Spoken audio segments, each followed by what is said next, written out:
2%. But Focus Telecom, and in conversation with ET Now's Parisha Tyagi, the COAI DG Rajan Mathews believes that the proposed spectrum pricing for the upcoming 5G auctions are still not low enough.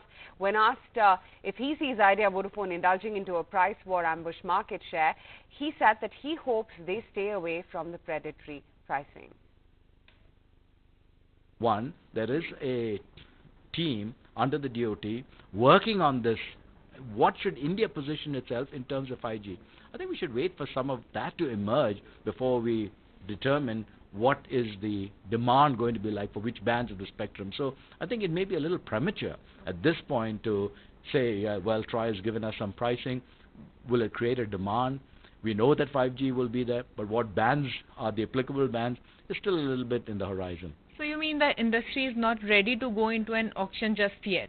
We believe that the financial condition of the industry definitely precludes us from being very aggressive. There may be operators that will want to pick up a few spots here and there where there's heavy congestion, because we know that because of the pricing, the demand and the consumption of data and voice has just gone through the roof.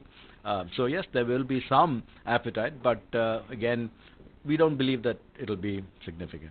One last question, Sure. sir. Idea and Vodafone have gotten an approval for the merger, and they will soon be emerging as a new entity. Do you think this will trigger another trade tariff war in the country, and they'll be announcing? Even today I read a report that they are readying a new set of lower tariffs and new discounts. So do you think this will further hurt the ailing industry?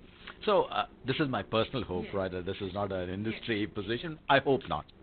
I think we are at such a rock bottom price that if this type of activity continues, it's not going to be healthy for the industry. Now, what individual operators choose to do in the marketplace is up to them, and as an association, we don't comment. But just an observation again, a personal observation. Look at what is happening in the consumption side. All of a sudden, operators who are there in the commerce side are saying is that, hey, why are you giving so much discounts to the consumer, right? And all of a sudden there's a big discussion, but nobody's asking, why is that not applicable in the telecom side, right? But different perspective.